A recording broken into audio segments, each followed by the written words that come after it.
اور محبوب کریم علیہ الصلوۃ والتسلیم کی بارگاہ مقدسہ میں ہدیہ عقیدت پیش کرنے کے بعد سب سے پہلے دعا گو ہوں اللہ وحدہ لا شریک اپنے حبیب کریم علیہ الصلوۃ والتسلیم کا صدقہ حق اور سچ کہنے کی توفیق عطا فرمائے، جملہ نفسانی شیطانی خواہشات سے حملوں سے اللہ اپنے حبیب کا صدقہ، اپنے محبوب کا صدقہ، اپنے خاص کرم فضل اور عنایت کے صدقے میں حق اور سچ کہنے کی توفیق عطا فرمائے، سننے کے بعد اس پر عمل کرنے کی توفیق نصیب فرمائے۔ آج کا موضوع انتہائی اہمیت کا حامل ہے اور روٹین سے ہٹ کے اس لیے بھی کہ ذو الحجہ شریف کی ابتدا ہونے والی ہے اور قربانی کے ایام چل رہے ہیں۔ فضائل قربانی تو متعدد علماء کرام بیان فرمائیں گے، بندہ آ کر اس حوالے سے ایک اہم پہلو کی طرف توجہ دلانے کی کوشش کرنا چاہتا ہے کہ یہ ایام دراصل ایک ہمیں پیغام دیتے ہیں، قربانی کے ایام ہمیں یہ پیغام دیتے ہیں اپنی اولاد کی تربیت کیسے کی جائے، اولاد کی تربیت کیسے کی جائے۔ حضرت سیدنا ابراہیم علیہ نبینا علیہ الصلوۃ والسلام کی ذات گرامی کا اور آپ کے صاحبزادے کا ذکر سیدنا اسماعیل علیہ نبینا اور ان کی تربیت کے جو اعمال ہیں، عوامل ہیں، وہ سارے قرآن پاک نے ذکر کیے، کیسے آپ نے تربیت کی۔ صرف فضائل سن کر کے مطمئن ہو جانا یہ اصل جو ہے نا سبق نہیں ہے، ان میں سے ہمارے لیے کیا حکمت کی موتی ہیں، ٹھیک ہے نا جی، وہ تو معاملات ہو گئے۔ ابراہیم علیہ السلام نے، اسماعیل علیہ السلام نے اللہ کی بارگاہ میں قرب حاصل کرنا تھا، وہ اللہ نے ان کو عطا فرما دیا۔ اس واقعے میں ہمارے لیے کیا سبق ہے، تو ہم ان اسباب کی طرف قرآن پاک کی ان آیات بینات سے انشاءاللہ تعالی العزیز روشنی ڈالتے ہوئے آگے چلیں گے۔ میرے مالک نے ارشاد فرمایا، اعوذ باللہ من الشیطان الرجیم، بسم اللہ الرحمن الرحیم، یا ایہا الذین آمنوا قوا انفسکم واہلیکم نارا وقودھا الناس والحجارہ، اے ایمان والو اپنے آپ کو اور اپنے اہل عیال کو اس عظیم ترین آگ سے بچاؤ جس کا ایندھن انسان اور پتھر ہوں گے۔ اللہ سونے نے، اللہ پاک پروردگار عالم نے ہمیں نہ صرف ہمیں بچنے کے لیے بلکہ اپنے اہل و عیال کو بھی، اپنی اولاد کو بھی بچانے کا حکم دیا ہے۔ ہم لوگ آج اس معاشرے کا اہم ترین جزء ہیں۔ ہمارے عمر کے لوگ 50 سال، 55 سال، 45 سال کی عمر اس معاشرے کے اندر اس وقت اہم ترین کردار ادا کر رہے ہیں۔ کچھ نوکریاں کر رہے ہیں، کچھ کاروبار کر رہے ہیں، کچھ دکانداری کر رہے ہیں، کچھ اور معاملات کر رہے ہیں۔ یعنی اس وقت پاکستان کا جتنا بھی سہارا ہے وہ یہ لوگ ہیں، 40 سال سے اوپر کے لوگ، 60 سال، جب تک وہ کام کر رہے ہیں۔ لیکن ہمارا مستقبل کیا ہے؟ ہمارا مستقبل ہمارے بچے ہیں۔ اگر اخلاقی لحاظ سے، دینی لحاظ سے، معاشی اور معاشرتی لحاظ سے اگر ہم نے صحیح طریقے سے ان کی تربیت کی تو حضرت پھر آئندہ آنے والی نسل بھی اسی طرح پاکستان کے معاملات کے اندر وہ اپنا کردار ادا کر سکتی ہے۔ اور اگر وہی پب جی اور گیمیں اور یہ شارٹس اور ویڈیوز اگر انہی کے اوپر ہماری نسل لگی رہی، جو کہ اکثر لگی ہوئی ہے، تو پھر آئندہ ہمارے ملک کی تباہی سے ہمارے ملک کو کوئی نہیں بچا سکتا۔ آپ کی جو ہے فوج جتنی مرضی تگڑی ہو، آپ کا باقی نظام جتنا مرضی تگڑا ہو، سیکورٹی سسٹم جتنا مرضی تگڑا ہو، جب چلانے والے نااہل ہوں گے تو پھر ہم نے دیکھا نہیں ہندوستان کے اندر کیا ہوا۔ ہم سے 6 گنا زیادہ بڑی فوج والے، ہم سے زیادہ آلات، سیکورٹی اور ساری چیزیں رکھنے والے، ٹیکنالوجی رکھنے والے، ہم نے 4 سے 5 گھنٹوں کے اندر ان کو دھول چٹا دی۔ کیوں چٹا دی؟ نااہل لوگ، بیکار لوگ، کچھ کرنا ہی نہیں آتا تھا۔ وہ جو نئی کھیپ آئی ہے، نئی نسل آئی ہے ان کی، بیکار۔ اور اگر آج ہمارے بچے کامیاب ہوئے ہیں، ہماری فوج کامیاب ہوئی ہے، تو قابلیت کی بنا پر۔ ٹیکنالوجی کو چلانے والا انسان ہے، بندہ ہے۔ بندہ جب تک اہل نہیں ہوگا کامیابی نہیں مل سکتی۔ تو اگر تو یہ ہم نے نسل کر لی تیار، تو پھر تو سبحان اللہ اخلاق کے لحاظ سے آج میرے بچوں کے اخلاق کدھر ہیں؟ چھوٹے بچوں کے اخلاق کدھر؟ ان کی دینی تربیت کدھر ہے؟ ان کا عمل کدھر ہے؟ اور اس میں قصوروار کون ہے؟ سب سے بڑے قصوروار دیکھیں، ہمارے پاس، میں بچے پڑھاتا ہوں، ہمارے پاس والدین آتے بعض پر اور آ کے کہتے ہیں کہ قاری صاحب یہ بچہ ضد بڑی کرتا ہے، یہ بچہ کہنا نہیں مانتا، یہ بچہ تنگ بہت کرتا ہے۔ ہمارا تو کام ہے، ہم سمجھائیں گے، ہم تو سمجھائیں گے کہ بیٹا ایسا نہیں کرتے۔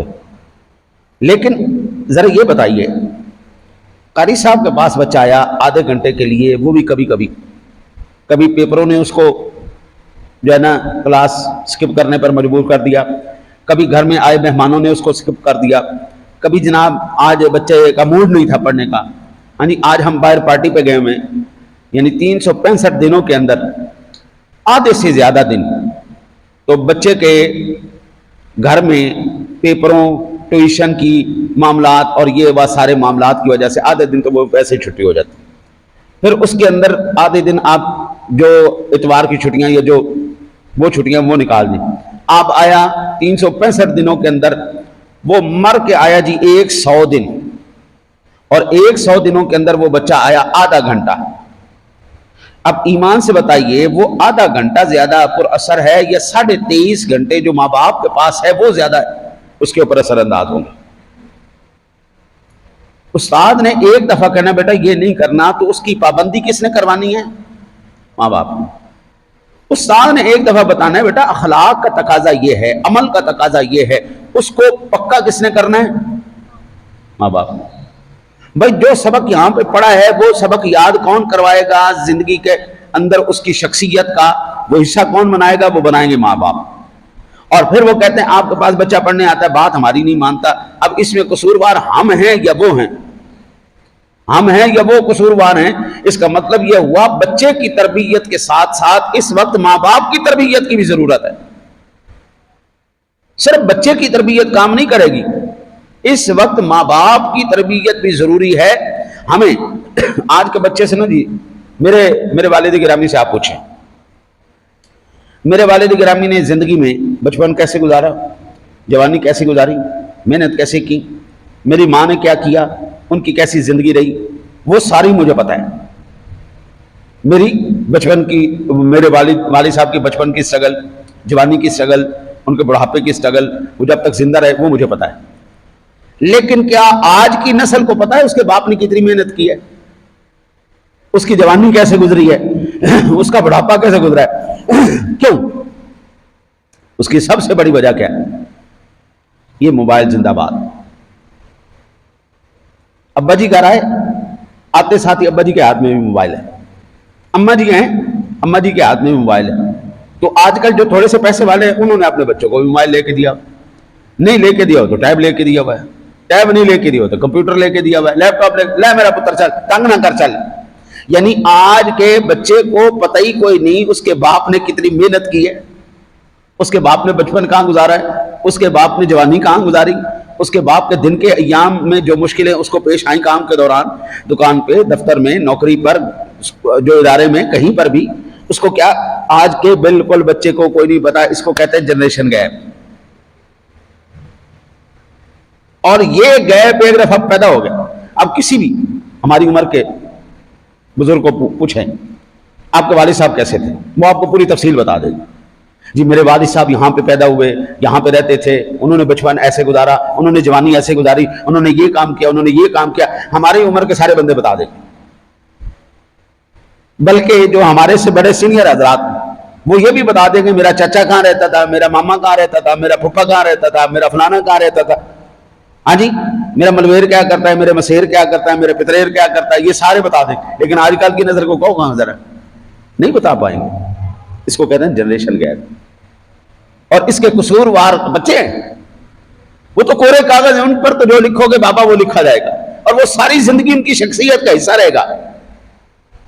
بچے کورے کاغذ ہیں، ان پر جو لکھ دو گے، اخلاق لکھو گے وہ اخلاق والے بن جائیں گے، کردار لکھو گے وہ کردار والے بن جائیں گے، عبادت لکھو گے وہ عبادت گزار بن جائیں گے، وہ ریاضت لکھو گے وہ ریاضت گزار بن جائیں گے، محنت کش بن جائیں گے، محنتی بن جائیں گے۔ ان کے اوپر بد اخلاق لکھو گے تو وہ بد اخلاق بن جائیں گے، بد کردار لکھو گے بد کردار بن جائیں گے، چور لکھو گے چور بن جائیں گے، بدتمیز لکھو گے بدتمیز بن جائیں گے۔ وہ ساری زندگی پر ان کی شخصیت کا حصہ بنتا چلا جائے گا۔ صحیح بخاری شریف کے اندر اور مسلم شریف کے اندر، صحیح بخاری میں 2554 نمبر پر اور صحیح مسلم میں 1829 نمبر پر یہ روایت موجود۔ میرے آقا جانا نبینا علیہ الصلوۃ والسلام نے فرمایا کلکم راع فمسئول عن رعیتہ فالامیر الذی علی الناس راع وهو مسئول عنهم والرجل راع على اہل بیتہ وهو مسئول عنهم والمرأة راعیۃ على بیت بعلیها وولدہ وہی مسئولۃ عنہم۔ تم میں سے ہر شخص حاکم ہے اور اس کی رعایا کے بارے میں سوال ہوگا۔ سو لوگوں کا واقعہ ہی امیر ایک حاکم ہے اور اس سے اس کی رعایا کے بارے میں سوال کیا جائے گا۔ ہر آدمی اپنے گھر والوں پر حاکم ہے اور اس سے اس کی رعایا کے بارے میں سوال ہوگا۔ رسول اللہ صلی اللہ علیہ وسلم نے کیا ارشاد فرمایا؟ ہر باپ ایک حاکم ہے، اس سے اس کے بارے میں سوال کیا جائے گا۔ ہاں جی، بیگم کی تربیت کیسے کی، بچوں کی تربیت کیسے کی، بچیوں کی تربیت کیسے کی، حیا سکھایا، پردہ سکھایا، ایمان سکھایا، اخلاق سکھایا، کیا سکھایا؟ میری بات ہو نا جی، میری بات کو نہیں مجھے اٹھا کے دیوار میں مارے، لیکن اگر بات ہو اللہ اور اس کے رسول کی، قرآن و حدیث کی، تو پھر بابو اس کو پلے تو باندھنا چاہیے۔ نہ صرف پلے باندھے، سوشل میڈیا کے اوپر جس طرح ناچ گانا بدتمیزی گالی جھگت یہ شیئر کیا جاتا ہے، اس طرح صحیح اللہ اور اس کے رسول کا فرمان شیئر کیا جائے۔ جتنی زور سے وہ کرتے ہیں اتنی زور سے آپ کریں، مقابلہ اسی طرح ہوگا۔ اگر ہم کہیں گے نہیں چھوڑو یار وہ تو سارے بدتمیز لوگ ہیں یار، وہاں پہ تو یہ ہوتا ہے یہ ہوتا ہے یہ ہوتا ہے، ہم کیا کریں ہم کیا کریں؟ بابو سوال تو ہوگا آپ سے، آپ نے سیکھا کیا؟ آپ معاشرے کے لیے کیا رکھتے ہیں، کیا حیثیت کیا رکھتے ہیں؟ معاشرے کا فرق، مشین کا بٹن ایک ایسا پرزہ ہے، اس کو نکال دیا جائے پوری مشین ہی بیکار ہے، صرف اتنا سا حصہ ہے، 2 کروڑ روپے کی مشین ہے، صرف بٹن دبانا چل پڑنی، اور وہ بٹن ہی غائب ہو جائے، بیکار پڑی ہوئی ہے، آپ جو مرضی کر رہے، وہ دم سے نہیں چلنی۔ مولوی صاحب بچے کو دم کرتے ہیں، زیادہ بڑی کرتا ہے، دم سے نہیں چلنا ہے یار، اس کو تعویذ بنا دیں، آپ اس مشین کے اوپر تعویذ لکھ دیں، آپ اس کے اوپر قرآن پڑھ دیں، آپ اس کے اوپر آیت کریمہ پڑھ دیں، آپ اس کے اوپر انا للہ پڑھ دیں، آپ جو مرضی کر کے لگا دیں، حضرت وہ مشین نہیں چلنے والی۔ یہ بھی انسان ایک امیزنگ مشین ہے، قدرت کا شاہکار ہے، یہ بھی بغیر بٹن کے، جس کو تربیت کا بٹن کہتے ہیں، نہیں چلتی، پڑی پڑی زنگ لگ جائے گی، بیکار ہو جائے گی، برباد ہو جائے گی، لیکن چلے گی نہیں۔ اس لیے ہماری مالک نے فرمایا یا ایھا الذین آمنوا قوا انفسکم واہلیکم نارا وقودھا الناس والحجارہ، اے ایمان والو اپنے آپ کو بھی اپنے اہل عیال کو بھی اس عظیم ترین آگ سے بچاؤ جس کا ایندھن اور انسان اور پتھر ہوں گے، جس کا ایندھن انسان اور پتھر ہوں گے۔ واقع قربانی صرف فضیلت بیان کر دینا مقصد نہیں ہوتا میرے بھائی، قربانی سے آپ کو کیا سبق کیا ملا؟ کون انکار کرتا ہے فضیلت قربانی کی؟ ہر سال ایک ہی مضمون ایک ہی مضمون ایک ہی مضمون ایک ہی مضمون، ایک ہی واقعہ ایک ہی واقعہ، اس واقعے سے آپ کو لآیات لأولی الابصار، اللہ کہتا ہے آنکھوں والوں کے لیے اس میں بڑی حکمت کی باتیں ہیں، بڑی حکمت کی باتیں ہیں۔ وہ کدھر گئی حکمت کی باتیں؟ یہ جو اس وقت ضرورت ہے، میں بھی عام خطیبوں کی طرح دور مائیے پڑھ کے، میں بھی عام خطبہ کی طرح فضائل بیان کر کے نکل جاؤں، بس ٹھیک ہے جی آپ بھی خوش، سبحان اللہ میں بھی خوش، میں بھی یہ بتا دوں گا بھی بکرے کے کتنا کان کٹا ہونا چاہیے، کتنے اس کے ٹانگ کٹی ہونی چاہیے، کتنے اس کے بال ہونے چاہیے، یعنی یہ بھی باتیں کر کے ہم بھی نکل جائیں، تو پھر حضرت ہمارے پڑھے ہونے کا فائدہ کیا؟ کوئی نہیں کرتا، نہ کرے، مجھے میرے مالک نے ہمت دی ہے میں تو کروں گا۔ اگر میرا سننے والا بغیر کچھ حاصل کیے یہاں سے چلا گیا ہے تو میرا پڑھنا بھی فضول ہے، میرا بولنا بھی فضول ہے، میرا وقت بھی ان کا دینا ضائع کرنا ہے، ٹھیک ہے جی۔ حضرت میرے آقا جی اعلیٰ نبی علیہ الصلوۃ والسلام کا فرمان عالی شان ہے، صحیح مسلم شریف کے اندر 2631 نمبر پر روایت کرنے والے حضرت انس بن مالک رضی اللہ تعالی عنہ ہیں، وہ فرماتے ہیں میرے آقا جی نے فرمایا من عال جاریتین حتی تبلغا جاء قوم القیامت انا وہو وضم اصابعہ، جس بندے نے 2 بچیوں کی کفالت کی حتیٰ کہ وہ بالغ ہو گئیں، روز قیامت آئے گا، روز قیامت وہ آئے گا، یوں آئے گا کہ میں اور وہ اس طرح ہوں گے۔ آپ نے 2 انگلیوں کو اس طرح جوڑ دیا، 2 بچیوں کی کفالت کی، بچیوں کو کھانا کھلانا، بچیوں کو شیلٹر دینا، چھت دینا، یہ بھی ضروریات میں سے ہے، لیکن صرف یہ نہیں ہے اسکول پڑھا دیا، یونیورسٹی بھیج دیا، صرف یہ ضرورت نہیں، یہ کفالت نہیں ہوتی، یہ بھی ہے کہ بچیوں کو تمام تر ضروریات مہیا کی جائے، تمام ان کی ضروریات کا خیال، ان کا کھانا، کپڑا، چھت وغیرہ کا خیال، لیکن اصل جو مقصد ہے وہ ہے تربیت کرنا، ان کی تربیت کرنا۔ اور آقا جی نے فرمایا جو تربیت کر کے ان کی پرورش کرے گا، اللہ تعالیٰ کل قیامت والے دن اس بندے کو مجھے اس طرح ملائے گا، ہم اس طرح ہوں۔ حضرت سیدنا انس بن مالک، یہ سلسلۃ الاحادیث الصحیحہ 295 نمبر پر روایت، حضرت انس ہی روایت کرنے والے ہیں۔ آقا جی علیہ الصلوۃ والسلام نے فرمایا من کن له 3 بنات او 3 اخوات فاتقوا الله واقام عليهن قان معي في الجنة هكذا واوما بالسباحة والوسطى، جس نے 3 بیٹیاں یا جس کی 3 بہنیں ہوں، بیٹیاں یا بہنیں ہوں، وہ اللہ سے ڈر کر ان کی دیکھ بھال کرتا رہے تو میرے ساتھ جنت میں وہ اس طرح ہوگا۔ پھر آپ نے اپنی شہادت والی انگلی اور درمیانی انگلی کو آقا جی علیہ الصلوۃ والسلام نے اس طرح کر دیا، یوں اشارہ کیا کہ وہ اس طرح میرے ساتھ ہوگا۔ اماں جی عائشہ صدیقہ طیبہ طاہرہ ام المومنین رضی اللہ تعالی ایسی خوبصورت ایک روایت فرماتی ہیں جس میں ہم سب کے لیے درس ہے۔ ام المومنین امی جی عائشہ آپ فرماتی جاءتنی مسکینۃ تحمل ابنتین لها فاطعمتها 3 تمرات فاعطت كل واحدة منهما تمرة ورفعت الى فيها تمرة لتأكلها فاستطعمتها فاستطعمتها ابنتها فشقت التمرة التي كانت تريد أن تأكلها بينهما فأعجبني شأنها فذكرت الذي صنعت لرسول الله صلى الله عليه وسلم فقال إن الله قد أوجب لها بها الجنة أو أعتق بها من النار۔ کہتی ہیں میرے پاس ایک عورت آئی، اماں جی عائشہ کہتی ہیں میرے پاس آئی ایک عورت جو اپنی 2 بچیوں کو اٹھائی ہوئی تھی، میں نے اس کو 3 کھجوریں دی۔ اس عورت نے کیا کیا، ایک کھجور اپنی ایک بیٹی کو دے دی، اور دوسری کھجور کھانے کے لیے ابھی منہ میں ڈالنا ہی چاہیے تھی کہ بچیوں نے پھر اس کی طرف دیکھا۔ اس عورت نے کیا کیا، اس کھجور کو بھی آدھا کیا، آدھا ایک بچی کو دے دیا، آدھا ایک بچی۔ اللہ اکبر۔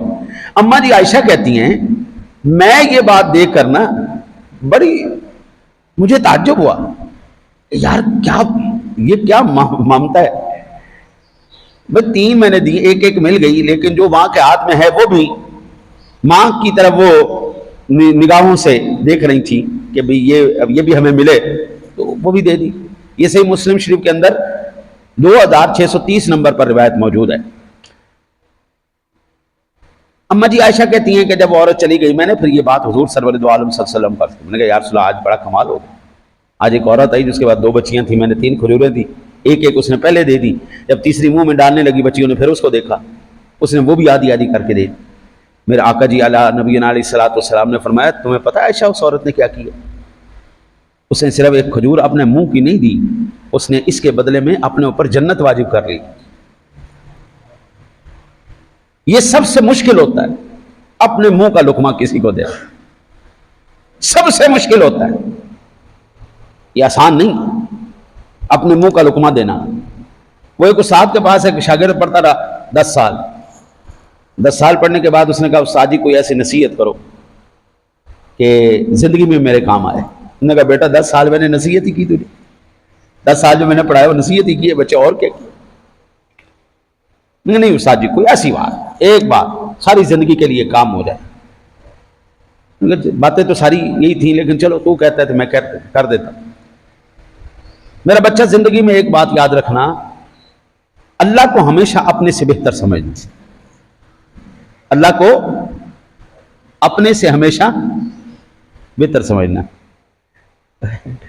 اس نے کہا استاد جی کیا بات کرتے ہیں, کبھی بندہ اپنے سے معاذ اللہ کمتر بھی اللہ کو سمجھتا ہے؟ اس نے کہا بچے جو میں نے نصیحت کی ہے نا اس کو پلے باندھ رہے, اللہ کو ہمیشہ اپنے سے بہتر سمجھنا. تو طالب علم کہنے لگا استاد جی کا شاید دماغ خراب ہو گیا, کبھی اللہ بھی ہمارے برابر ہو سکتا ہے, برابر تو ایک طرف رہا, کمتر ہو سکتا ہے معاذ اللہ, اللہ تو اللہ ہی ہے, وہ ہم سے اوپر ہو. اب استاد نے کہا میں دیکھوں تو صحیح اس کو کوئی نصیحت کا اثر ہوا ہے یا نہیں ہوا, اس کی سمجھ میں آئی ہے بات کہ نہیں آئی. وہی استاد بھکاری کے روپ میں, سائل کے روپ میں اس کے دروازے پہ آ گیا. اس بندے کے گھر میں تازے نان آئے, تازی مرغی بھیجی بھی اسی نے, استاد نہیں بھیجی کہ جاؤ یار اس کے گھر دے آؤ. تازی مرغی تازے نان بھیجے اور پھر اس کے بعد سائل بن کے آ گیا. اب بیگم نے کہا کہ بھائی سائل آیا ہے اور کھانا مانگ رہا ہے, کیا کہتے ہو؟ نے کہا جو رات کا سالن پکا ہوا ہے نا اور رات کی روٹی پڑی ہوئی ہے وہ اٹھا اس کو دے دو, اور یہ تازی مرغی اور نان ہمارے پاس لے آؤ. استاد لے کے چلا گیا, سائل تھا لے کے چلا گیا. صبح جب شاگرد آئے استاد صاحب کے پاس, استاد نے کہا بیٹا میں نے تو تجھے کہا تھا کہ اللہ کو اپنے سے بہتر سمجھنا, تو نے تو بیٹا اپنے برابر بھی نہیں سمجھا, اللہ کو کم از کم اپنے برابر تو سمجھتا. اس نے کہا استاد جی کیا بات کرتے؟ تو نے کہا جب تمہارے سامنے مرغی اور نان آئے اور اللہ کے نام پر تم نے رات کا باسی کھانا اور باسی روٹی دے دی اور تازہ تم نے کھا لیا, اس نے مانگا کس کے نام پہ تھا؟ رب کے نام پہ مانگا تھا, اور تو نے دیا کیا, کیا کیا؟ تو بہتر ہوا یا اللہ بہتر ہوا؟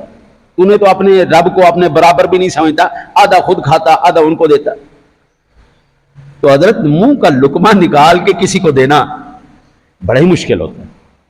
اپنی کمائی اللہ کے نام پہ خرچ کرنا, اللہ کے نام پہ دینا, اس کے گھر پہ لگانا, یہ کوئی آسان بات نہیں. دل کو چیر کے نا جی پھر اپنا ہاتھ کھولنا پڑتا ہے. حضرت سیدنا ابو ہریرہ رضی اللہ تعالیٰ عنہ سے روایت, یہ روایت صحیح مسلم شریف کے اندر 1631 نمبر پر موجود. آپ فرماتے ہیں اذا مات الانسان انقطع عنه عمله الا من ثلاثه الا من صدقه جاريه او علم ينتفع به او ولد صالح يدعو له. جب انسان فوت ہو جاتا ہے اس کے سارے اعمال نامے کے کتاب بند, اب کوئی چیز نہیں چلنے والی, اعمال نامہ بند, کتاب نامہ بند. آقا جی فرماتے ہیں سوائے 3 چیزوں. پہلے نمبر صدقہ جاریہ, وہ صدقہ جو مسلسل مسلسل مسلسل مسلسل چلتا رہے چلتا رہے چلتا رہے چلتا رہے. اور وہ صدقہ جاریہ کیا ہے؟ وہ صدقہ جاریہ ہے جیسے یہ مسجد بنی اور یہ مسلسل چل رہی ہے, مسلسل چل رہی ہے, جب تک اللہ نے چاہا یہ مسجد قائم رہے گی. ہماری تمنا یہ ہے کہ قیامت کی دیواروں تک چلے. جب تک یہ چلتی رہے گی اس کا اجر, اس کا ثواب کوئی سراہ ہے. ہمارے ملک کے اندر کچھ زمانہ پہلے بہت پرانی ایک روایت کو زندہ کیا گیا تھا، اب وہ ختم ہو گئی. مسافر خانے، سرابی اس کو کہتے تھے، مسافر خانہ بھی کہتے تھے. پاکستان میں کچھ عرصہ پہلا یہ روایت زندہ ہوئی تھی، لیکن اب وہ فوت ہو گئی. اس طرح کا کوئی مدرسہ ہے، مسجد ہے، یا کسی عالم دین کو آپ نے کتابیں لے کے دیں، اب کتاب کو ایک دفعہ تو وہ پڑھے گا نہیں. ہمارے ہاں سب سے بڑا المیہ یہ ہے کہ اگر لے کے بھی دیتے ہیں نا تو قرآن لے کے دیتے ہیں، سپارے لے کے دیتے ہیں جن سے الماریاں بھری پڑی ہوتی ہیں اور جو پڑھتا بھی کوئی نہیں. بھئی آپ ادھر والی الماری کھول کے دیکھ لیں، ادھر بھی قرآن سپاروں سے بھری ہوگی، ادھر والی بھی ہے، ادھر والی بھی بھری ہوگی، اوپر دیکھ لیں اوپر بھی بھری ہوگی، سارے سپارے قاعدے مجبوراً اٹھا کے پھر ان کو مقدس کاغذات کے اندر دفن کرنا پڑتا ہے. کسی عالم دین کی کبھی کتابوں کو اس طرح ہوتے دیکھا ہے، دفن ہوتے دیکھا ہے؟ وہ نسل در نسل چل رہی ہے، وہ فائدہ دے رہے ہو. تو صدقہ بھی کرنا ہے، جاریہ کرو، ایسا کرو جو آپ کے لیے زندگی میں بھی اور بعد میں بھی فائدہ بن. ایک عمل یہ. دوسرا آقا جی نے فرمایا او علم ينتفع به، وہ علم جو نفع دے. آپ ڈاکٹر بن گئے، آپ انجینئر بن گئے، آپ جو بھی بن گئے، قوم کو کیا فائدہ ہے اس کا؟ آپ ہیں نا ڈاکٹر، وکیل آپ ہیں نا، جج آپ ہیں نا، تو آپ کی ذات کو فائدہ ہے، عوام کو فائدہ کیا؟ ایک عالم دین بنا، حافظ قرآن بنا، قاری قرآن بنا، وہ خود بھی پڑھے گا، بچوں کو بھی پڑھائے گا، بڑوں کو بھی پڑھائے گا، اور وہ علم آگے منتقل ہوگا. وہ علم منتقل ہوتا چلا جا رہا ہے، نسل در نسل، نسل بعد نسل، وہ چلتا چلتا چلتا چلتا. اب میں جو یہاں پر بیان کر رہا ہوں، میں یہاں پر جتنا بھی بیان کر رہا ہوں، میں خالصتاً اللہ اور اس کے رسول کی رضا کے لیے کر رہا ہوں، بغیر کسی لالچ کے کر رہا ہوں. میرا یہ اجر و ثواب سب سے پہلے جو میرے استاد کو جو سب سے پہلے کسی نے پڑھایا تھا اس کو، پھر اس سے نیچے، پھر اس سے نیچے آتے آتے آتے آتے آتے اینڈ میں آ کے مجھے ثواب ملے گا. نہ کمی اس کے ثواب میں ہوگی، نہ کمی میرے ثواب میں ہوگی. میں نے الحمدللہ رب العالمین پڑھا تو میری نسل میں جتنے اساتذہ ہیں وہ سارے اساتذہ کو بھی اس کا اجر ملے گا، اینڈ میں آ کے مجھے بھی مل گیا. اس کو کہتے ہیں علم ينتفع به، وہ علم جو نفع دے، وہ علم جو فائدہ. تیسرا او ولد صالح يدعو له، اور وہ نیک اولاد، وہ اولاد جو اپنے ماں باپ کے بعد ان کے لیے دعا کرتی رہتی. یہ تین اعمال مرنے کے بعد بھی انسان کو فائدہ دیتے ہیں. مرنے کے بعد بھی یہ تین اعمال ایسے ہیں جو انسان کے ساتھ چلتے رہتے ہیں. میرے اساتذہ میں سے چند زندہ ہیں، اکثر فوت ہو گئے. 40 سال جن سے پہلے پڑھا، 45 سال پڑھا، 45 سال میں کئی استاد فوت ہو گئے، کئی زندہ ہیں. اب ان کے اساتذہ بھی فوت ہو گئے. میرے استاد زندہ ہیں تب بھی، میرے استاد فوت ہو گئے تب بھی میرے نیک عمل کا ثواب اللہ تعالیٰ ان کو عطا فرماتا رہے. وہ 10 صدیاں گزر جائیں، میرے جتنے بچے تیار کیے ہوئے ہیں، علماء تیار کیے ہوئے ہیں، جب تک وہ تبلیغ و اشاعت کا سلسلہ کرتے رہیں گے، اللہ تعالیٰ میری اس نسل میں ثواب کا سلسلہ جاری رکھے گا. ہم اولاد بحیثیت اولاد، ہم بحیثیت اولاد جب تک آپ جتنے بھی آئے ہیں، یہ تابعدار اور نیک اولاد کی نشانی ہے. ٹھیک ہے نا جی؟ فضائل ایام، فضائل قربانی اور مسائل قربانی یا واقعہ قربانی کا پیغام یہی ہے کہ تربیت اولاد ایسی کی جائے. قرآن میں حضرت ابراہیم علیہ السلام اسماعیل علیہ السلام کو کیا کہہ رہے ہیں؟ انی ارا فی المنام انی اذبحک فانظر ماذا ترى، بیٹا میں تمہیں دیکھ رہا ہوں، میں تمہیں ذبح کر رہا ہوں، جناب کی کیا ارادہ ہے؟ کیا ایک اللہ کا نبی اب بچے سے اجازت لے کے اللہ کا حکم پورے کرے گا؟ اگر وہ کہتا جی میرا ارادہ کوئی نہیں جی، کیا ابراہیم علیہ السلام انکار کر دیتے؟ وہ اللہ کا خلیل ہے، اس نے تو عمل کرنا تھا، وہ کر دیتے. لیکن یہ تربیت تھی اولاد کی، یہ تربیت تھی بچے کی، کہ اپنے بچے کو آمادہ کرنا. جب اللہ کا حکم آ جائے پھر اپنے سروں کو خم کر دیا جاتا ہے، پھر اپنی مرضیاں نہیں چلائی جاتی. قربانی کا اصل جو پیغام ہے وہ تربیت اولاد ہے. اس لیے آقا جی علیہ الصلوۃ والسلام کی یہ حدیث پاک بھی ہمیں بتا رہی ہے وہ اولاد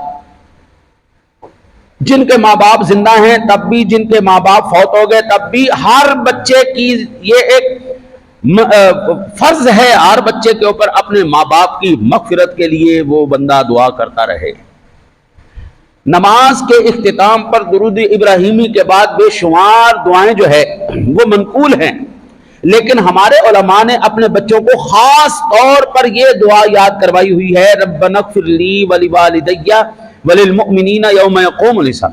رب اجعلنی، اے اللہ میری اولاد کو کر دے مقیم الصلاۃ، نماز قائم کرنے والا، ومن ذریتی، صرف یا اللہ میری اولاد کو بھی نہیں، پھر میری نسل میں بھی صرف ایک نمازی پیدا نہ کر، میری نسل کے اندر بھی، ربنا وتقبل دعا، اے اللہ میری اس دعا کو قبول فرما، ربنا اغفر لی، اے اللہ میری مغفرت بھی فرما۔ دوسروں کے لیے دعا کرنے سے پہلے اپنے لیے دعا کرو، یا اللہ مجھے بھی ہدایت پر رکھ، میری بھی مغفرت فرما، ربنا اغفر لی ولوالدی، میرے والدین کی بھی مغفرت فرما، وللمؤمنین، اور مومنوں کی بھی، یوم یقوم الحساب، کل قیامت والے دن ہماری مغفرت فرمانا، ہمارے حساب سے مولا کریم درگزر فرمانا، اپنے کرم اور فضل کی بات، یہ ہر روز دعا سکھائی جاتی ہے، پڑھائی جاتی ہے، پریکٹیکل یہ اولاد کی تربیت کا حصہ بنایا جائے، ان کو بتایا جائے وہ کیا رہے۔ حضرت اب تو زمانہ اتنا، اللہ اکبر، وہ ہو گیا فاسٹ فوڈ کی طرح، بلکہ فاسٹ نہیں، ایس نکال دے بیچ میں سے، فیٹ فوڈ کی طرح زمانہ بھی فیٹ ہو گیا، ہاں جی، وہ سارا کچھ گڑبڑ ہو گیا، ہر چیز ان کو چاہیے جدید۔ باپ مر جائے نا تو پہلے ہم کہتے تھے امر ربی، ہم جب کرتے تھے نا جی کسی کے ساتھ افسوس کرنا، اظہار افسوس، تو ہم کہتے تھے امر ربی، اللہ کا حکم جی، جو اللہ کا حکم کہہ دیتے تھے، امر ربی کہہ دیتے تھے، ہاں جی، اس طرح کے۔ ابا جی کیا ہوا؟ ابا جی فوت ہو گئے، ابا جی کا انتقال ہو گیا، اب کیا ایکسپائر ہو گئے، ابا جی ایکسپائر ہو گئے، وہ کوئی دوائی سی جڑی ایکسپائر ہوگی، وہ کوئی دودھ تھا جو ایکسپائر ہو گیا؟ اور پھر خدا کرو یار، باپ کو بھی ایکسپائر کر دیا۔ دوائی اور باپ میں فرق ہوتا ہے بھائی، اولاد میں ماں باپ میں فرق ہوتا ہے، وہ دوائیاں نہیں، وہ اشیاء نہیں، وہ ہماری اصل ہیں، اساس ہیں، بنیاد ہیں۔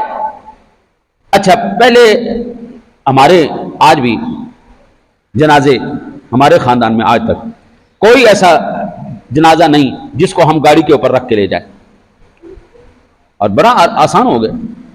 ادھر سے ابا جی فوت ہوئے، خود غسل نہیں دینا، نہ ہم غسل دیں گے کہ تو کہیں ابا جی اٹھ کے پکڑ نہ لے، میت خوف ہی ہے نا جی، وہ پکڑ نہ لے۔ یا پھر میں یہ تو نہیں کہہ سکتا نا، جاہل ہے ہماری قوم، اتنی جاہل ہے کہ باپ کو غسل دینا نہیں آتا، خوف ہے نا جی دل کے اندر، پکڑ نہ لے، مولوی صاحب کو لاؤ۔ کفن کا طریقہ نہیں پتا، کفن کیسے دینا ہے، کتنی چادریں ہونی چاہیے، کیسے پہنانا ہے، نہیں آتا۔ سب کے باپ کو، میرے والد گرامی کو غسل میں نے خود دیا، ہم بھائی تھے ہم نے دیا، ہمارے گھر کے اندر کبھی کوئی مولوی نہیں آیا غسل دینے کے لیے، ویسے ہزاروں آتے ہیں، لیکن ہماری میتیں، ہماری خواتین اپنی خواتین کو غسل دیتی ہیں، ہمارے مرد اپنے مردوں کو۔ میرے خاندان کے فرد کا اگر کوئی عیب سامنے آ جاتا ہے تو کسی کے آگے کیوں جائے؟ اگر میری میت کا کوئی عیب ہے تو وہ صرف میرے سامنے رہے گا، اللہ نے اس کے پردے زندگی میں رکھے، میں مرنے کے بعد اس کا پردہ رکھوں گا، اللہ تعالیٰ اس کی بھی بخشش کا سامان بنا دے گا، میری بھی بخشش کا۔ ہمیں اس بات کا نہیں علم، پھر قبر کو میں اکثر عرض کرتا ہوں، اللہ کے نیک بندو، آپ جنازہ نہیں پڑھا سکتے، اپنے بچوں کا نہ پڑھاؤ، اپنے اولاد کا، اپنے ماں باپ کا نہیں پڑھا سکتے، کم از کم پڑھنا تو سیکھ لو نا۔ آپ نہیں پڑھا سکتے کوئی بات نہیں، اول تو پڑھانا چاہیے، لیکن صرف فیشن کے لیے نہیں۔ آج کل فیشن بھی جال پڑا ہے، میں اپنے باپ کا جنازہ پڑھاؤں گا، اور پڑھاؤں گا ایسے جیسے کسی دوسرے کا عقیدہ ہے۔ ساری زندگی باپ سنی منا اور جنازہ کسی اور کے مزاج پر ہو رہا ہے، اور پڑھا اولاد رہی ہے، بڑا غرق ہوا پڑا۔ اللہ کے نیک بندو نہیں پڑھا سکتے کوئی بات نہیں، کسی بزرگ آدمی کو بلاؤ، عالم کو بلاؤ، وہ آ کے پڑھائے، اپنا کم از کم اتنا سلسلہ ہونا چاہیے پیچھے کھڑے ہو کے ہم اپنے ماں باپ کا جنازہ پڑھ تو سکے نا جی۔ ایمان سے حضرت، بعض مرتبہ دکھ ہوتا ہے، بعض مرتبہ غصہ آتا ہے، بعض مرتبہ تکلیف ہوتی ہے کہ ہماری قوم کو سمجھا کے رہ گئے کائنات کی سب سے بڑی حقیقت کا نام موت ہے، مرنا ہے بابو، مرنا ہے، اس سے چھٹکارا نہیں۔ ایک زندہ مسلمان کا فوت شدہ مسلمان کے لیے آخری ملاقات ہے، اور تحفہ اس کی طرف سے اللہم اغفر لحینا و میتنا، اس کے لیے مغفرت کی دعا ہے۔ آپ ایک زندہ شخص، ایک فوت شدہ شخص کے ساتھ زیادتی کر رہے ہیں۔ زندہ کے ساتھ بھی زیادتی کرنا غلط ہے، جرم ہے، لیکن فوت شدہ کے ساتھ اس سے بڑا جرم ہے، اور ہم یہ زیادتی مسلسل نسل بعد نسل کرتے جا رہے ہوتے ہیں۔ کتنا مشکل ہے، 10 منٹ بندہ لگا لے، صرف دعا نماز کا طریقہ آپ کو یاد ہو جائے گا، لیکن 10 منٹ ہمارے پاس نہیں۔ اس کائنات کی سچائی کے لیے، حقیقت کے لیے جو واقعتاً بالکل اٹل ہے، جو نہیں بدل سکتی۔ وہ ایک آئی سی یو کا ڈاکٹر تھا، اس سے بات ہوئی تو باتوں کے درمیان میں نے کہا تو نے تو بڑی موتیں دیکھی ہوں گی؟ کہتا ہاں دیکھی موت، بڑی روحیں پرواز ہوتی ہوں گی؟ کہتا بالکل دیکھا۔ میں نے کہا کوئی کیفیت مجھے بتا، کیسی کیفیت رہی؟ اس نے کہا میں نے کئی چہروں کو بہت زیادہ تکلیف کے اندر، کرب کے اندر، اور کراتے ہوئے اپنی، وہ کہتا ہے آرگن فیلئر، کہ ملٹیپل آرگن فیلئر جب ہو جاتا ہے نا جی، تو ہم سمجھ جاتے ہیں اب اس کے بندے کے پاس اب کوئی نہیں ٹائم، اب یہ بس جو چند لمحات ہیں اس کے پاس ہے۔ کہتا پتہ لگ جاتا ہے۔ پہلے خوف آتا تھا، اب نہیں آتا، اب انالیسس کرتے ہیں، تجزیہ کرتے ہیں، دیکھتے ہیں۔ کہتا ہے جب آخری وقت ہو جاتا ہے، سارے جسم اعضاء کرنا کام چھوڑ دیتے ہیں، بالکل ختم ہو رہا ہوتا ہے، اب پتہ ہوتا ہے کہ اس کے آخری سانس ہے، تو کہتا ہے کئیوں کو کراتے ہوئے، روتے ہوئے اس دنیا سے جاتے ہوئے دیکھا، کئیوں کو خوف زدہ دیکھا، جس طرح بڑی کوئی دہشت کے ساتھ بندہ جو ہے نا جی، اس کے چہرے پر آثار ہوتے ہیں، اس طرح دیکھا۔ کئی ایسے چہرے دیکھے، بڑے مطمئن اور پرسکون چہرے دیکھے، اور کئیوں کو مسکراتے ہوئے جاتے دیکھا۔ میں نے کہا کوئی مجھے واقعہ بتایا ایسا جو بڑی زندگی کا تیرا کمال واقعہ ہو، روٹین سے ہٹ کے ہو۔ وہ کہنے لگا کہ جناب ایک بابا جی مرتے وقت رو رہے تھے، اور روتے ہوئے میں نے ان سے پوچھا بابا جی کیا بات ہے، کیوں رو رہے؟ اس نے کہا زندگی کے اندر میں نے جتنے بھی اعمال کیے، خاص کر برے اعمال، وہ سارے اب مجھے دکھائے جا رہے ہیں۔ جتنے بھی میں نے برے اعمال کیے، وہ سارے برے اعمال آج مجھے دکھائے جا رہے ہیں، اس وقت میرے سامنے چل رہے ہیں۔ وہ سارے اعمال میں دیکھ رہا ہوں، اور مجھے اس وقت زندگی میں سب سے زیادہ پچھتاوا ہو رہا ہے، میں یہ کیوں کر کے گیا، میں کیوں کر بیٹھا، میں نے یہ کیوں کیا، میں نے یہ کیوں کیا۔ تو کہتا میں نے پوچھا پھر ان سے کیا کرنا چاہیے تھا؟ کہتا مجھے یہ اعمال نہیں کرنے چاہیے تھے، اگر آپ کو موقع ملتا کیا کرتے؟ کہنے لگے میں ان کا تدارک کرتا، میں ایسے اعمال نہ کرتا، بلکہ نیک اعمال کر کے میں اس جہان سے جاتا۔ میں کہتا ہوں آپ سے زندگی میں کوئی نیکی نہیں ہو سکتی، کوئی بات نہیں، آپ کوئی صدقہ نہیں کر سکتے، نہ کریں، خیرات نہیں کر سکتے، نہ کریں، آپ کے پلے کخ بھی نہیں ہے، نہ آپ کی ہمت کچھ بھی نہیں ہے۔ کم از کم اپنی اولاد کو ایسی تربیت بابو دے کے چلے جاؤ کہ زندگی کے لیے معاشرے کا وہ ایک اہم فرد اور وہ ایک بہترین پرزہ بن کے سامنے آ سکے۔ وہ ہنسے تو دنیا ہنسے، وہ روئے تو دنیا روئے۔ 1 کروڑ روپے کی مشین ہے نا جی، 1 کروڑ روپے کی مشین، وہ صرف ایک بٹن کے سر پہ چلتی ہے۔ اس بٹن کو نکال دیا جائے، کروڑوں روپے کی مشین بیکار ہو گئی۔ ہمارا معاشرہ کروڑوں روپے سے زیادہ ہے، آپ کی اولادیں اس معاشرے کا بٹن ہیں۔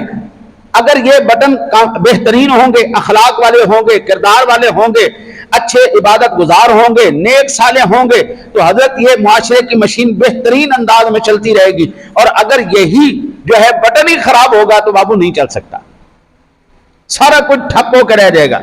قربانی صرف فضیلت کا نام نہیں، قربانی اولاد تربیت کا نام۔ کم از کم اپنی اولاد کو نماز کا پابند لازمی بنا کے جائیں، اور کم از کم دن میں چلو 5 وقت نہیں پڑھتا، 4 وقت پڑھے، 3 وقت پڑھے، 3 مرتبہ تو اپنے باپ کے لیے کہہ دے گا نا ربنا اغفر لی ولوالدی وللمؤمنین یوم یقوم الحساب۔ آپ کی زندگی کی محنت، آپ کی زندگی کی کمائی، آپ کا سارا دن مشقت میں گزارنا، آپ کا اپنے آپ کو تھکا دینا، پسینے کے اندر شرابور کروا دینا، اپنی جان مال صحت ایک بچے کے اوپر آپ لگا رہے ہیں، دن سے لے کے رات تک صرف اس کی پرورش کے لیے آپ سارا کچھ کر رہے ہیں، کم از کم اس بچے کو اس قابل تو بنا جاؤ بابو جب تیری آنکھیں بند ہو وہ سارے اس کی لاج رکھ سکے کہ میرے باپ نے ساری زندگی میرے اوپر محنت کی ہے، پیسہ لگایا ہے، پھر میرا باپ ہارٹ اٹیک سے مر گیا، برین ہیمریج سے مر گیا، محنت کرتے ہوئے ایکسیڈنٹ کے اندر مارا گیا، وہ کم از کم اولاد کو اس قابل تو بنا جانا میرے بابو جب تو اس جہان سے جائے تو وہ تیرے لیے اتنا تو کہہ دینا ربنا اغفر لی ولوالدی وللمؤمنین یوم یقوم الحساب۔ ورنہ میرے بابو مجھے یہ بتا ساری زندگی محنت کی آپ نے، ایک فرد نہیں تیار کر سکے، ایک معاشرے کا فرد نہیں تیار کر سکے، کیا زندگی گزاری؟ تقریر سننے گئے تھے جی، کیسی رہی جی؟ بڑا سواد ہے، بڑا سواد کی کیا سمجھ نہیں آئی۔ حضرت کانوں کا چسکا مجھے بھی دینا آتا ہے، ہم بھی اشعار پڑھ سکتے ہیں، ہم بھی فضائل کے اوپر بات کر سکتے ہیں، لیکن پھر عام خطبہ کے اندر میرے اندر کیا فائدہ ہے؟ میرے پاس آنے کے بعد آپ کے دامن میں کوئی موتی نہیں آیا، کوئی اللہ اور اس کے رسول کی بات نہیں آئی، تو فائدہ کیا میرے پڑھنے کا؟ میں تو صرف ایک ناکارہ پرزہ بن کے رہ گیا نا۔ حضرت یہ آج جا کے آپ نے سوچنا ہے بکرے کے کتنے کان ہونے چاہیے، اس کے سینگ کتنے ہونے چاہیے، اس کے بال کتنے، اور یہ لاکھوں مرتبہ آپ سن چکے ہیں، کوئی ایسا نہیں جس کو نہیں پتا کہ قربانی کا جانور کیسا ہونا چاہیے، لیکن ایک قربانی کا جانور میں ہوں جو دن سے لے کر رات تک قربانی کا بکرا بنا ہوا ہوں، سارا دن محنت کر رہے ہیں، مشقت کر رہے ہیں، کن کے لیے؟ جن کے لیے کر رہے ہیں ان کو پتہ ہی کوئی نہیں۔ میں نے اکثر عرض کیا اپنی سٹرگل، اپنی محنت، اپنی کوشش، اپنی قربانیاں لازمی اولاد کو بتاؤ۔ ابراہیم علیہ السلام نے اپنی اولاد کو بتائیں، ان کے سامنے تھی، وہ جانتے تھے کہ ہمارے باپ نے آگ میں چھلانگ لگائی ہے، وہ جانتے تھے کہ ہمارے باپ نے اپنے رب کو راضی کرنے کے لیے ہمیں اور میری ماں کو بالکل بیابان میں چھوڑ دیا ہے، وہ جانتے تھے کہ ہم نے کیا کیا قربانیاں کی ہیں۔ ہماری اولاد کو پتہ ہی کوئی نہیں ہے ہم نے کن قربانیوں سے، کن مشکلات سے اپنے آپ کو نکال کے یہاں تک لائیں۔ میرے باپ نے جو قربانیاں دی تھی مجھے پتا ہے، اس کا بچپن کیسا گزرا، اس کی جوانی کیسی گزری، اس کا بڑھاپا کیسے گزرا۔ اب وہ جہان میں نہیں ہیں، اللہ ان کی قبر پر کروڑوں رحمتیں نازل کرے، وہ کس طرح فوت ہوئے ہمیں پتا ہے، لیکن ہماری نسل کو نہیں پتا ہم نے کیا کیا ہے۔ مجھے میرے دادے کے بارے میں پتا ہے، میرے دادے نے کیا کیا تھا، اس کے دادے نے کیا کیا تھا، ہمیں 4 نسلیں 7 نسلوں تک پڑا ہے، ہمارے باپے دادے چاچے کیا کرتے رہے اور کیا ان کی مشقت کیا تھی، محنت کیا تھی، ان کی کیا کنٹریبیوشن کیا تھی خاندان کے اندر، معاملات کے اندر۔ ہماری نسل کو نہیں پتا۔ یہ موبائل کی بلا نے ہمارے اور ہمارے بچوں کے درمیان میں اتنا فاصلہ کر دیا۔ بیوی کو، اکثر بیویوں کو اپنے شوہر کی محنتوں کے بارے میں نہیں پتا ہوتا۔ شوہر آیا اس نے بھی فون کھول لیا، بیوی آئی اس نے بھی فون کھول لیا، اللہ خیر صلی اللہ، اور پیسے دے دو، پیسے لے لو جناب، آج کی پکانا ہے آج کی رکھنا ہے۔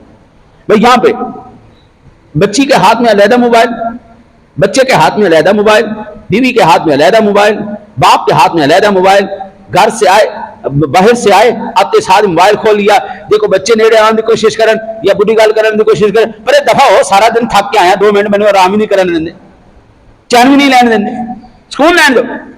او بابو یہ جنریشن گیپ پیدا ہو رہا ہے، تمہیں پتہ ہی کوئی نہیں، تم نے محنتیں کی ہیں، تمہاری اولاد کو پتہ ہی نہیں وہ کیا تمہارے مرنے کے بعد۔ آج کیوں اولاد اپنے ماں باپ کے لیے سلیسہ کرنا چھوڑ گئی؟ پتہ ہی کوئی نہیں۔ آج کل دی نسل نہیں کر رہی، ہماری نسلیں کرتی ہیں۔ ہم اپنے باپ کا عرس بھی مناتے ہیں، سارے معاملات کرتے ہیں، یہ ساری چیزیں کرتے ہیں۔ قربانی کا مطلب یہ نہیں ہوتا جا کے راتی جا کے جناب جانور لے آندا اور صبح آ کے چھری پھیر دیتی اللہ خیر صلی اللہ۔ حضرت ایک عمل، ایک چیز جو ہر سال ریپیٹ کروائی جا رہی ہے، ریپیٹ کروائی جا رہی ہے، ریپیٹ کروائی جا رہی ہے، اس کا مطلب ہے کہ اس میں کوئی نہ کوئی اہم پیغام ہے، اس میں کوئی نہ کوئی اہم سبق ہے۔ اس سبق کو تو کر دیا مس۔ وہ ایک ایکسپیریمنٹ کیا چائنا کے اس نے جانور، اس یوٹیوبر نے ایک سور کو لیا، اس نے کہا 100 دن کے بعد میں اس کو نا ذبح کروں گا، سارا کچھ کھا جاتی وہ قوم۔ اس نے روزانہ اس کی ویڈیو چڑھانی شروع کی۔ اچھا جی، چڑھاتے اس بندے کو کوئی پسند نہیں کرتا تھا، لیکن اس سور کو سارے پسند کرتے تھے۔ 100 دنوں کے بعد اس نے گوشت کے ٹکڑے لے کے نا جی پکا کے کھانے لگ گیا، اور اس نے کہا کہ یہ 100 دن پہلے جو میں نے سور لیا تھا یہ اس کی بوٹیاں۔ سارے لوگوں نے گالیاں نکالی ان سے، تو ایسا تو ایسا تو نے یہ کر دیا، تجھے تو جانور ہے، تجھے فلانا ہے فلاں۔ کوئی جو ہے نا جی بندہ نہیں ایسا جو دیکھنے والا تھا اس کو گالی نہیں۔ اس نے جب ساروں نے تسلی کر لی نا جی گالی شالی نکال کے، اس نے پھر اگلے دن وہ سور سامنے لے آیا۔ اس نے کہا یہ میں نے ذبح کوئی نہیں کیا۔ اگر ایک جانور کے ساتھ تمہیں اتنی محبت ہے کہ اگر وہ جانور ذبح ہو جائے تو تم اتنے زیادہ جذباتی ہو گئے ہو، تو انسانوں کے بارے میں کیا خیال ہے تم سب لوگوں کا؟ فلسطین کے اندر، بوسنیا کے اندر، چیچنیا کے اندر، روہنگیا کے اندر، جہاں جہاں کہیں مسلمان اس وقت کاٹے جا رہے ہیں، حضرت کیا اس کا کیا سبب کیا ہے؟ ہمارے جذبات ابھرے؟ یہ قربانی سبق تھی، جانور لے کے آؤ، اس کو پالو، اس کو سنبھالو۔ جب اسلام تمہیں جانور کے ساتھ اتنی زیادہ شفقت، محبت اور اس کے فضائل بیان کر رہا ہے، اس کے ساتھ تم یہ کرو گے تو تمہیں اتنی فضیلت، یہ دراصل سبق تھا معاشرے کے ساتھ آپ نے کیسا رویہ اختیار کرنا۔ دعا کرو اللہ تعالیٰ آپ کو مجھے عمل کی توفیق عطا فرمائے۔